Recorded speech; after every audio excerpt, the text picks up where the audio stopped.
ஏன் சார் விஜய் பேசவே மாட்டேங்கிறாரு, அமைதியாவே இருக்கிறாரு, அப்படியே திணறாரு, அமைதியா இருக்கிறாரு? முதலமைச்சர் பதவி எப்படின்னா ஃபர்ஸ்ட் அமைச்சர்கள் எப்படி பெர்ஃபார்ம் பண்றாங்கன்னு பார்ப்பாங்க. இலாக்கா பத்தி தெரியுதா, மக்கள் பிரச்சனையை பேசுகிறாரா அப்படின்னு பார்ப்பாங்க. நல்லா பேசுறாரு, அவங்களே வந்துட்டு ஹாப்பியா இருங்க, ஓகே எனக்கு வேலை மிச்சம், சூப்பர் மனசுக்குள்ள நினச்சி விட்டுருவாங்க. அது தெரியும், நீங்க அதை பார்க்கும்போது அந்த முகத்துல வந்து அது தெரியும். இங்க என்னடா முதலமைச்சருக்கே ஸ்கெட்சு, முதலமைச்சர் வா வா வான்றாங்க. மாண்புமிகு ஆதவ அர்ஜுனா, மாண்புமிகு ராஜ்மோகன், இவர் பயங்கரமா சண்டை செய்வாரு, கம்பு சுத்துவாருன்னு பார்த்தா இவரு கோட்டுக்குள்ள கையை விட்டுன்னு இப்படியே இருக்கிறாரு. கோட்டீஸ்வரன் நிகழ்ச்சியில நெக்ஸ்ட் கொஸ்டின் டைரக்டா 16வது கேள்விக்கு போறதுக்கு வழி இருக்குதா? உடனே பணக்காரன் ஆகணும், இந்த கேள்விக்கு போன் பண்ணி நான் கேட்கட்டா, அப்படி இருக்குது கோட்டீஸ்வரன் நிகழ்ச்சியில. மக்கள் சம்பந்த பிரச்சனை, அந்த அவையினுடைய மாண்பையை நீங்க மீறீங்கல்ல, மறவே தெரியாம இருக்கிறீங்க. எங்கன்னா வாயை திறந்து அவ்வளோதான், ஏன் திறந்து தான் பாருங்களேன். இன்னும் அவ்வளோ பெரிய வாயா, எனக்கு தெரிஞ்சதே இருக்குன்னே பெரிய வாய் வந்து நீர் யானை, ஹிப்போபோட்டமஸ். அதுதான் வாய் பயங்கரமா திறக்கும். நீர் யானை மாதிரி எதனா பேசிடுவாரா இல்லை பண்ணிடுவாரா? என்ன சொல்ல வரீங்க நீங்க? எங்க பேசணுமோ அங்க பேசுவாரு, எங்க பிரச்சனை பண்ணுமோ அங்க பண்ணிக்குவாரு. ஏன் அவரு எதுவுமே பேச மாட்டாங்க? ராஜ்மோகன் சட்டமன்றத்தில் சொல்றாரு, நாங்க ஒரு டிரான்ஸ்பரண்டான கவர்மெண்ட் வரலாற்றிலேயே இல்லாம நாங்க வந்து சட்டமன்றத்தை நேரடியா ஒளிபரப்பு செஞ்சோம் அப்படின்னு நல்லா பேசினாங்க. பாகுபலி படம் பாத்தீங்கன்னா கட்டப்பா வேணுன்ற அரசாங்கத்துக்கு வேணும் எல்லாத்தையுமே செய்வாரு, கட்சியில கட்டப்பா தான் முதுகு குத்துவாரு. அந்த மாதிரி பொதுமக்களுக்கு லைவ் தரேன்னு சொல்லிட்டு விஜயண்ணா பத்தி பேசுறாங்க. இல்ல விஜயண்ணா எதனா லைவை வந்து நீங்க நிப்பாட்டிடுறீங்க. இந்த கட்டப்பா வேலை வேண்டாம் உங்களுக்கு. ஓடுன்றதை வெட்டி ஒட்டி அட்லி படம் மாதிரி எல்லாம் போடுறதுக்கு அது சட்டமன்றம், அது படம் கிடையாது.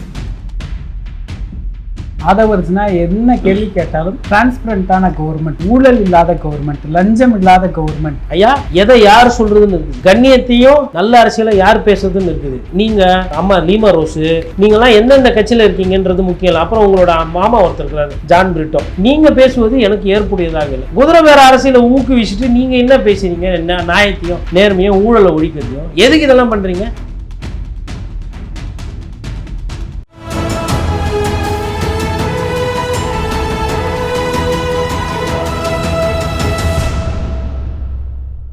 தமிழரம் நேயர்களுக்கு வணக்கம். இன்று நம்முடைய மூத்த பத்திரிகையாளர் திரு கோட்டீஸ்வரன் அவர்கள் இணைந்துள்ளார். சார் வணக்கம். சார் வணக்கம். நேயர்களுக்கு அன்பு வணக்கம். ஏன் சார் விஜய் பேசவே மாட்டேங்கிறாரு, அமைதியாவே இருக்கிறாரு? சபாநாயகர் சொல்றாரு இந்த கேள்விக்கு அமைச்சர் ஆதவர்ஜுனா பதில் சொல்வார், இந்த கேள்விக்கு ராஜ்மோகன் பதில் சொல்வார். ஆனா ஸ்ரீரங்கத்துல கரூர்ல அப்படியே வேன் மேல ஏறினாருன்னா அப்படி ஒரு ஸ்பீச் கொடுப்பாரு. இங்கேயே அப்படியே திணறாரு, அமைதியா இருக்கிறாரு. இல்லை, அதாவது இப்போ உதாரணத்துக்கு இப்போ வந்து ஒரு இபிஎஸ் வந்து ஒரு விவசாய பிரச்சனை எழுப்புறாருன்னு வச்சுக்கோங்களேன். விவசாயிகள் கடன் ரத்து அப்படின்னு ஒரு பிரச்சனை அவர் வந்து ஒரு 0 ஹவர்லையோ இல்லை கொஸ்டின் ஹவர்லையோ எழுப்புறாரு. அப்போ வந்து கடந்த காலத்தில் எப்படி நடக்குன்னா, ஃபஸ்ட்டு வேளாண் துறை அமைச்சர் ஏஞ்சி பதில் சொல்லுவார். வேளாண் துறை அமைச்சர் பதில் சொல்லும்போது எதிர்கட்சி ஏறுது, அதாவது முன்னாள் முதலமைச்சராக இருந்தவங்களோ இல்லை எதிர்கட்சி தலைவர் இருக்கவங்க ஏறி அடிக்கிறாங்க, நம்ம இடம் வந்து டிஃபென்ஸ் வீக் ஆகுது, கோல் அதிகமாக அவங்க அடிக்கிறாங்கன்னா ஒரு லெவலுக்கு மேலே என்ன பண்ணுவாங்க, முதலமைச்சர் ஏஞ்சி முதலமைச்சர் இப்படி பார்ப்பாங்க, மாண்புமிகு முதலமைச்சர்னு. அப்போனா என் கட்சி ஏன் நீ கேள்வி கேட்குற, என் ஆட்சியை குறை சொல்கிறேன், இந்தா இப்போ வாங்கிக்க அப்படின்னு சொல்லி ஏஞ்சி பாயிண்ட்ஸ் அடிப்பாங்க. உன் ஆட்சியில் இந்த தப்பு நடந்தது, நான் இதை பண்ண விவசாயிக்கு, இது இல்லை இதையும் இன்னும் பண்ண போகிறேன், சேர்த்து பண்ணுறேன், இதை வாங்கிக்க அப்படின்ற மாதிரி ஒரு சூப்பராக இருக்கும். 4 குத்து அவங்க குத்துனாங்கன்னா அந்த கட்சி அடி வாங்குது, ஆளுகின்ற கட்சி அடி வாங்கும் போது அந்த சண்டை சேவல் எப்படி அப்படி சண்டைக்கு வரும். அந்த மாதிரி அந்த முதலமைச்சர் வந்து அப்படி ஏறி அது நின்று பேசுறது ஒரு தோரணை. அதெல்லாம் பார்த்து நான் ரசிச்சிருக்கேன். அந்த இடத்துல எல்லாருமே நான் பார்த்துருக்கேன். அதாவது அந்த முதலமைச்சர் பதவி எப்படின்னா ஃபஸ்ட்டு அமைச்சர்கள் எப்படி பெர்ஃபார்ம் பண்ணுறாங்கன்னு பார்ப்பாங்க. இப்போ மீன்வளத்துறையா, சரி மீன்வளத்துறையே அங்கே கேள்வி, ஏன்னா எதிர்கட்சி பாயிண்ட்ஸ் நிறைய இருக்கும் இல்லையா, கேட்கும்போது அமைச்சர் தயாராக இருக்காரா, அதை ஈடு கொடுக்குறாரா, அமைச்சர் வந்து அவரே முட்டி போது அதை சரி செய்கிறாரா, இலாக்கா பற்றி தெரியுதா, மக்கள் பிரச்சனையை பேசுகிறாரா அப்படின்னு பார்ப்பாங்க.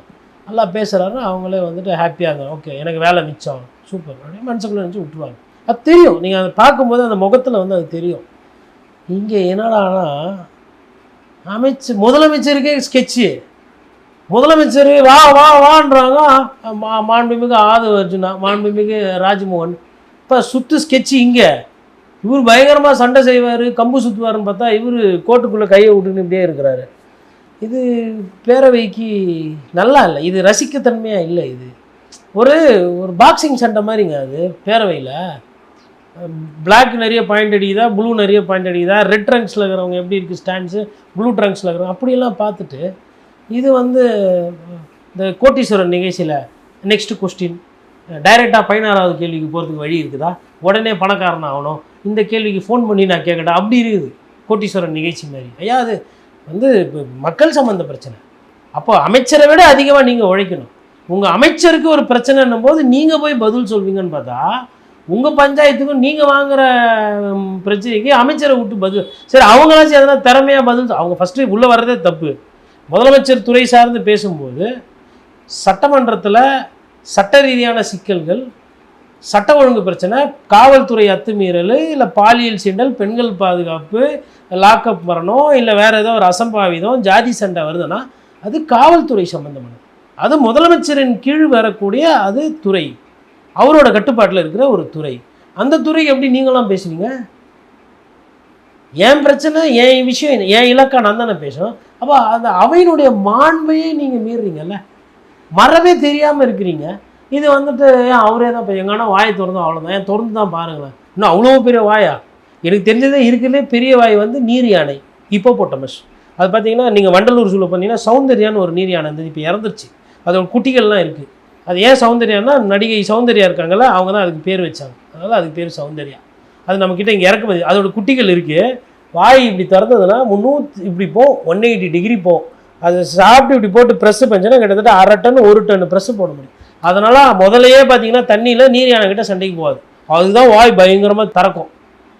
அந்த மாதிரி திறக்க வேணாம். எங்கள் அண்ணன் வாயை திறந்தாருன்னா அவ்வளோதான். அப்படி எதனா நீர் யானை மாதிரி எதனா பேசிடுவாரா இல்லை பண்ணிடுவாரா? என்ன சொல்ல வரீங்க நீங்கள்? வாயை திறந்து பேசுறதுல அவருக்கு என்ன பிரச்சனை? ஆளாளுக்கு நீங்கள் வந்து அவர் பேசணும்னு அவசியம் இல்லை. எங்கே பேசணுமோ அங்கே பேசுவார், எங்கே பிரச்சனை பண்ணுமோ அங்கே பண்ணிக்குவார். ஏன் அவர் எதுவுமே பேச மாட்டாரா? பிரதமரை போய் பார்த்தாரு, என்ன பேசுனீங்க என்னன்னு கேட்குறாங்க பத்திரிகையாளர், பதில் இல்லை. நித்தி ஆயோக்கு போனீங்களா, என்ன பேசுனீங்க ஏதுன்னா பதில் இல்லை. சரி, சட்டமன்றத்திலேயாச்சும் எதனா பேசுவாருன்னா பதில் இல்லை. சரி, பத்திரிகையாளர்லாம் கூப்பிட்டு எதனா 4 வார்த்தை சொல்லுவாருன்னா பதில் இல்லை. சரி, எங்கன்னா போய் பேசுவார்னு பார்த்தா எல்லாம் ஒன் வே டிராஃபிக்கு. போக வேண்டியது, பஸ்ஸுக்கு மேலே ஏறிக்க வேண்டியது, அந்த பின்னாடி ஒரு பவுன்சர் ஒருத்தர் அப்படியே பார்த்துனே இருப்பார் எல்லாரையும் ஷார்ப்பாக. அப்புறம் ஒரு சாங் மாதிரி ஒன்று போட்டுட்டு ஏதோ ஒன் வே டிராஃபிக் மாதிரி பேசிட்டு வைப்பு பண்ணி கை காலை அசைச்சிட்டு வந்துட வேண்டியது. இதுதான் நடக்குது நாட்டில். அதனால் அவர் தயவுசெய்து வாயை அழகாக திறந்து, மான் மாதிரி திறந்தாலும் சரி, இல்லை மயில் மாதிரி திறந்தாலும் சரி, ஏதோ வாயை திறந்து அழகாக ஒரு 4 வார்த்தை, அந்த 4 வார்த்தையில் மக்களுக்கு ஒரு 2 செய்தி, ஒரு 2 திட்டம், அரசியல் கூட இருக்க வேணாம், அட்லீஸ்ட் அது இருந்தாலும் இந்த மாதிரி விமர்சனங்கள் வந்து தடுக்கப்படும். ராஜ்மோகன் சட்டமன்றத்தில் சொல்கிறாரு, நாங்கள் ஒரு டிரான்ஸ்பரண்டான கவர்மெண்ட் வரலாற்றிலேயே இல்லாமல் நாங்கள் வந்து சட்டமன்றத்தை நேரடியாக ஒளிபரப்பு செஞ்சோம் அப்படின்னு நல்லா பேசினாங்க. ஜெயலலிதா ஆட்சி காலம், கலைஞர் ஆட்சி காலம், எடப்பாடி பழனிசாமி, ஸ்டாலின் வரைக்குமே சட்டமன்றத்தில் தீர்மானம் நிறைவேற்றினா நேரலை செய்வாங்க. விவாதம், கேள்வி பதில் எல்லாமே என்ன பண்ணுவாங்கன்னா அவங்க இது பண்ணிவிட்டு காட்சிகளாக தான் நமக்கு கிடைக்கும். அதை தான் இவங்களும் பண்ணியிருக்கிறாங்க. இது என்ன வரலாற்று இல்லாத இல்லை. அதாவது மொதல் நாள் கவர்னர் உரை டெலிகாஸ்ட்டு, அப்புறம் அந்த நம்பிக்கையில்லா தீர்மானம் வந்த பொழுது எல்லாம் பேசினதை வச்சோன்னா எல்லாம் என்ன நினச்சாங்கன்னா, இவங்க இனிமேல்ட்டு ஃபுல்லாகவே லைவ் தான் போட போகிறாங்க, இது இப்படி தான் போக போகுதுன்னப்போ அமைச்சருமே என்ன சொன்னார்னா, நாங்கள் லைவ் தான் இப்போவும் அவர் அதான் சொல்கிறார், இனிமேல் லைவ் வந்து நேரலை தொடருன்ற மாதிரி தான் சொல்கிறார். சரி, அதை நான் அப்படியே நினைக்கிறேன் செய்வாருன்ட்டு. ஓகே, அவர் வெளிப்படைத்தன்மை வேணுன்றாரு, அதெல்லாம் புரியுது. இப்போ நீங்கள் பாகுபலி படம் பார்த்தீங்கன்னா கட்டப்பா வந்து ஒரு மாவீரராக இருப்பார். கட்டப்பா வேணுன்ற அரசாங்கத்துக்கு வேணும் எல்லாத்தையுமே செய்வார். எதிரிகள் வந்து அப்படி பாதுகாப்பு கேடயமாக நிற்பார். கட்சியில் கட்டப்பா தான் முதுகு குத்துவார். அந்த மாதிரி பொதுமக்களுக்கு லைவ் தரேன்னு சொல்லிட்டு விஜயண்ணா பற்றி பேசுகிறாங்க, இல்லை விஜயண்ணா எதனாக்கன்னா லைவை வந்து நீங்கள் நிப்பாட்டிடுறீங்க. பொதுமக்களுக்கு என்ன வேணும்? விஜய் சாரை பார்க்கணும், விஜய் சார் என்ன பேசுகிறார், முதலமைச்சர் எப்படி செயல்படார் பார்க்கணும். ஆனால் அவர் துறை சார்ந்து இல்லை அவர் எதனா கேள்வி யாருன்னா கேட்டாங்கன்னா அவர் பதில் சொல்லாமல் மௌனமாக இருக்கும்போது என்ன பண்ணிடுறீங்க? நீங்கள் நேரலையை நிறுத்திடுறீங்க. இந்த கட்டப்பா வேலை வேண்டாம். நேரலைனா இப்போ அர்ஜென்டினா பிரேசில் ஆடுது, நான் வந்து அர்ஜென்டினா ஃபேன், அர்ஜென்டினா கோல் போடும்போது வண்டி பார்த்துக்கினே இருக்கவா? பிரேசில் கோல் போட்டால் ஆஃப் பண்ணிடுவீங்க, நேரலையே துண்டிச்சிடுவீங்க. இந்த வேலையை தான் நீங்கள் பண்ணுறீங்க. அர்ஜென்டினா கோல் போட்டாலும் பிரேசில் கோல் போட்டாலும் நேரலைனா ஃபுல் மேட்ச் போடணும். உங்களுக்கு ஓடுன்றதை வெட்டி ஒட்டி அட்லி படம் மாதிரிலாம் போடுறதுக்கு அது சட்டமன்றம், அது படம் கிடையாது. அதான் நம்ம சொல்கிறோம். பட் அமைச்சர் சொன்ன அந்த வாக்குறுதியை நான் நம்புகிறேன். அவர் நேரலை தொடரும்னு சொல்லியிருக்காரு. மக்கள் நேரலை பார்க்குறதுக்கு விரும்புகிறாங்க. எல்லா காலத்துலையுமே மக்களுக்கு வந்து தெரிஞ்சுக்கணுன்ற அந்த ஆர்வம் இருக்குது. அது வந்து தொடரணும். அவர் சொன்ன வார்த்தையை காப்பாற்றுவார் நான் நம்புகிறேன். ஆதவர்ஜுனா என்ன கேள்வி கேட்டாலும் இது டிரான்ஸ்பரண்டான கவர்மெண்ட், ஊழல் இல்லாத கவர்மெண்ட், லஞ்சம் இல்லாத கவர்மெண்ட், ஒரு மாதம் எல்லா ஊழல் ஒளிஞ்சிருச்சு, லஞ்சம் ஒளிஞ்சிருச்சு, இப்போ இதை பேசக்கூடிய அளவுக்கான இல்லைங்க. இப்போது ஒரு சில துறை அமைச்சர்கள் இதையே சொல்கிறாங்க. உதாரணத்துக்கு ரமேஷ் சொல்கிறாரு, இந்து அறநிலைத்துறை அமைச்சர். உதாரணத்துக்கு யோகேஷ் தமிழ்ச்செல்வன் சொல்கிறார், பத்திரப்பதிவுத்துறை அமைச்சர். அதே வார்த்தை வந்து பள்ளிக்கல்வித்துறை அமைச்சர் ராஜ்மோகனும் சொல்கிறாரு. அதெல்லாம் வந்து நான் ஏற்றுக்கிறேன். ஏன்னா அவங்க அந்த துறையில் வந்துட்டு ஊழல் குறைக்கிறதுக்கு உண்டான சமிக்கைகள் என் கண்ணுக்கு தெரிகிறது. இப்போது ஸ்கூல்ஸுக்கெல்லாம் வந்துட்டு லஞ்சம் இல்லாமலே ரெனிவல் கொடுத்துருக்கிறதா சொல்கிறாங்க. சம்மந்தப்பட்ட அந்த பயனை அடைஞ்சவங்க வந்து பத்திரிகையில் வந்து பேட்டி கொடுத்துட்டு போகிறாங்க. இது 5 லட்சம் 10 லட்சம் வாங்குவாங்க, ₹1 இல்லாமல் ராஜ்மோகன் வந்து கையெழுத்து போட்டு கொடுத்துட்டாரு. அப்போது எவ்வளோ பள்ளிகள் இருக்குது, ப்ரைவேட் பள்ளி. இப்போ ரெனிவலுக்கு வாங்கணுன்னா ராஜ்மோகன் வந்து கோடியில் சம்பாரிச்சிருக்கலாம் இல்லையா? வழக்கமாக கொடுக்குறது தான். அந்த பிஏ பார்த்துட்டு யாரோ ஒரு ஆளை பார்த்துட்டு வழக்கமாக என்ன ப்ரொசீஜரோ அது மாதிரி பண்ணிவிடுங்க அப்படின்னு சொல்லிட்டு கல்லா கட்டுன்னு போனால் வீட்டில் மிஷினை வச்சு நோட் என்ற மிஷினை போய்ட்டு வாங்கினா யாருன்னா தெரிய போதா துறை அமைச்சருக்கு தான் இந்த பணம் போகுது, துறை அதிகாரி யாரோ வாங்கிட்டாங்க, இல்லை துறையில் யாரோ பண்ணிட்டாங்க அப்படின்ற மாதிரி போயிடும். ஆனால் அப்போ ஒரு விஷயம் காசுன்னு இருந்தது ஒன்று ஃப்ரீயாக நடக்குது. ஆனால் ராஜ்மோகன் பேசலாம், நான் ஏற்றுக்கிறேன்.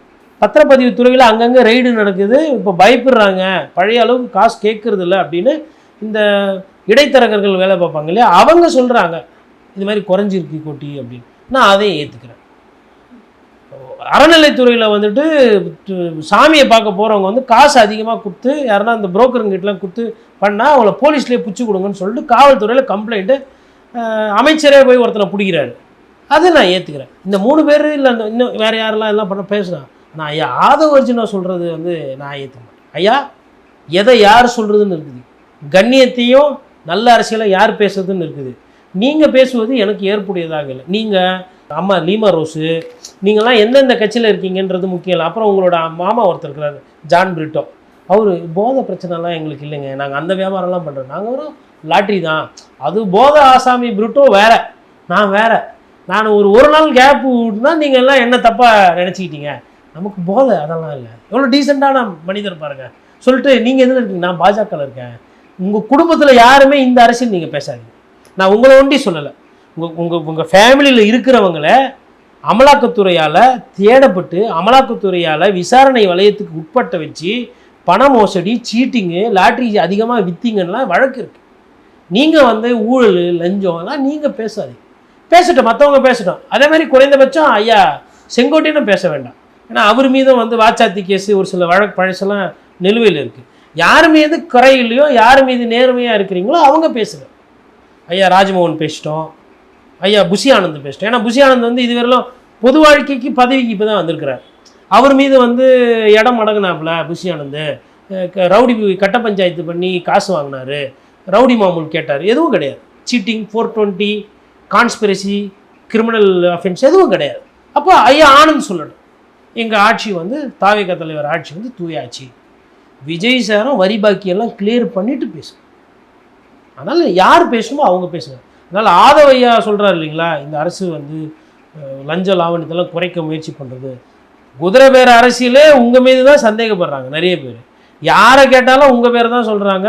அண்ணன் திருமா சொல்கிறாரு ஆதவ் பேசினார், சிபிஐயில் சொல்கிறாங்க ஆதவ் பேசினார், மற்ற அதிமுகவில் இருக்கிறவங்களும் ஆதவ் பேசினாங்கன்னு தான் சொல்கிறாங்க. குதிரை பேர் அரசியலை ஊக்குவிச்சுட்டு நீங்கள் என்ன பேசுகிறீங்க, என்ன நியாயத்தையும் நேர்மையும் ஊழலை ஒழிக்கிறதையும் எதுக்கு இதெல்லாம் பண்ணுறீங்க, ஏன் பண்ணுறீங்க, என்ன ஆதாயம் உங்களுக்கு, அதில் என்ன நோக்கம் சொல்லுவீங்களா? தாவே காட்சி எதுக்கு இருக்கணும், இப்படி குதிரை பேர் அரசியல் பண்ணிட்டு எதுக்கு இருக்கணும்? லஞ்சத்தை ஒழிச்சிட்டு மக்கள்கிட்ட நல்ல சேவை செய்தால் ஆட்டோமேட்டிக்காக ஆட்சி திருப்பி வரும்போது நீங்கள் தான் வந்து இந்த அதிகாரி தப்பு அந்த அதிகாரி தப்புன்னீங்க. அப்புறம் அந்த அதிகாரிலாம் உங்ககிட்ட வந்து அடிக்கடி பேசுகிறாங்க பார்க்குறாங்கன்னு செய்திகள் வருது. யாருக்கு இதெல்லாம் பதில் சொல்கிறது? அப்படி தான் இப்போ நாளைக்கு போய் பத்திரிகையாளர் சந்திப்பு நான் நிறுத்துறேன்னு வச்சுக்கோங்களேன், நான் ஒரு பத்திரிகையாளர்லாம் என்னால் பச்சாதாபமே பார்க்க மாட்டாங்க. நம்ம ஆளுங்க என்னையுமே வச்சு செய்வாங்க, ஊரை வச்சு போடுவாங்க. அதாவது அது தொழில் போட்டியாக இருக்கும், இல்லை அவங்க வேறு சித்தாந்தத்தில் இருப்பாங்க, இல்லை என்னோடய வளர்ச்சி பிடிக்காமல் இருக்கலாம், இல்லை என் முகம் பிடிக்காமல் இருக்கலாம், ஏதோ ஒன்றுத்துக்கு என்னை திட்டுவாங்க. நானே பர்சனலாக பாதிக்கப்பட்டுக்கிறேன் நம்மளோட நண்பர்களால். நம்ம இனம்தான், ஆனால் அது தன்மை அப்படி. உங்களுக்கு பிடிச்ச மாதிரியே ஒரு வசதியான ஒரு விளக்கத்தை கொடுக்கும்போது அவங்களும் வசதியாக கேட்டுட்டு வந்து நல்ல பிரியாணி சாப்பிட்டு சோடா குடிச்சிட்டு ஜிஞ்சர் பீடா போட்டு போகிறதுக்கு என்ன அது அந்த திருமணமா? அது பத்திரிகையாளர் சந்திப்பு, அதை கேள்வி 4 பேர் கேட்க தான் செய்வாங்க. என்ன ஐயா நேற்று இன்று நாளை சொன்னீங்க, ஸ்டாலின் அவர்களை வந்து ஒரு பெரிய ஒரு போராட்டக்காரராக பார்க்குறீங்க, பாசிச பாஜகவை வீழ்த்த வந்த ஒரு ரட்சகராக பார்த்தீங்க. இப்போ என்ன சரியாக உங்களுக்கு தொலைநோக்கு பார்வையில் அவர் சரியாக தெரியலையா, இல்லை மறைஞ்சிட்டாரா? பாலியல் சீண்டல் நடந்துக்கிட்டு அங்கங்கே பிரச்சனையாக இருக்குது. ஒரு வார்த்தை ஒரு கண்டனம் சொல்லலை. விவசாயிகளுக்கு வந்து தண்ணி கிடைக்கல கடைமடையில். வாணியம்பாடியிலலாம் விவசாயியே இல்லையா? பாப்பநாசத்தில் விவசாயியே இல்லையா? அங்கெல்லாம் எல்லாம் மிஷின் ஓட்டு போட்டுச்சா உங்களுக்கு? விவசாயிக்காக ஒரு வார்த்தை ஒரு குரல். இப்போ கட்சி ஒன்று இருக்கிறதே இப்போ தான் நிறைய பேருக்கு தெரிய வருது. தாவேக்கால 2 எம்எல்ஏ ஜெயிச்சதுனால. இல்லை போன வாட்டி மாதிரி இந்த வாட்டி தோற்று போயிருந்தீங்கன்னா நான் வந்து இதுதான் கரெக்டு, இதுதான் அரசியல், நான் ஒரு கதை சொல்லுவேன், நான் உருட்டுவேன். அந்த உருட்டை எல்லாரும் ஏற்றுக்கணும். ஃபஸ்ட்டு யார் ஏற்றுக்கணும்னா என் கூட இருக்கிறவங்களாம் ஏற்றுக்கணும், என் கட்சியில் இருக்கவங்களாம் ஏற்றுக்கணும், என் தொண்டர்கள் ஏற்றுக்கணும். அதுக்கப்புறம் யார் ஏற்றுக்கணும்னா பத்திரிகையாளர் ஏற்றுக்கணும். அதுக்கப்புறமா யார் ஏற்றுக்கணும்னா பொதுமக்கள் ஏற்றுக்கணும். அப்படின்ற ஒரு நிலைப்பாடு. ஐயா நான் மாறலை, ஏன் சொல்லு மாறலை, என் அரசியல் பார்வை மாறலை. அன்றைக்கும் யார் தப்பு பண்ணாலும் கேள்வி கேட்டுக்கிட்டு இருந்தேன், இன்றைக்கும் கேட்குறேன். நாளைக்கும் நான் இப்படி கேட்கணும், இப்படி மாறாமல் இருக்கணும். நான் இயற்கையை வேண்டிக்கிறேன். என் நிலைமை எனக்கு, நான்லாம் வந்து ஒரு சாதாரண ஒரு பத்திரிகைக்காரன். என்கிட்ட இருக்கிறதே அந்த சொல்லாடலில் இருக்கிற அந்த ஒரு நேர்மையோ இல்லை ஒரு ஒரு இவன் வந்து ஒரு ஒரு பொதுவாக பேசுவான்றது தான். அதை கூட எழுந்துட்டா அப்புறம் வேறு என்ன இருக்குது என்கிட்ட? எனக்குன்னு சொல்லிக்கிறதுக்கு என்ன இருக்குது? வெறும் அந்த ஒரு கோட்பாடு. அதை கூட சமரசம் பண்ணிட்டு, இல்லை எங்கள் தலைவர் இப்படி சொன்னார், எங்கள் தலைவர் முட்டு கொடுக்குறதுக்கு அதான் காரணம், எங்கள் தலைவர் வந்து பழகிட்டாரு, எங்கள் தலைவர் பழக போகிறாரா? உங்கள் தலைவர் பழகிட்டு கெட்டு போட்டோம், நமக்கு என்ன போச்சு? நிகழ்கால அரசியல் குறித்து பல தகவல்களை பகிர்ந்து கொண்டதுக்கு நன்றி. நன்றி. இதே போன்று நிகழ்கால அரசியலின் சாரம்சங்களை அரசியல் ஆளுமைகளின் நேர்காணல் வழியே தொடர்ந்து காண தமிழ் நிறம் வலையொலியை சப்ஸ்கிரைப் செய்யுங்கள். தங்களின் மேலான கருத்துக்களை கருத்துளை பெட்டியில் பதிவிடுங்கள். நன்றி, வணக்கம்.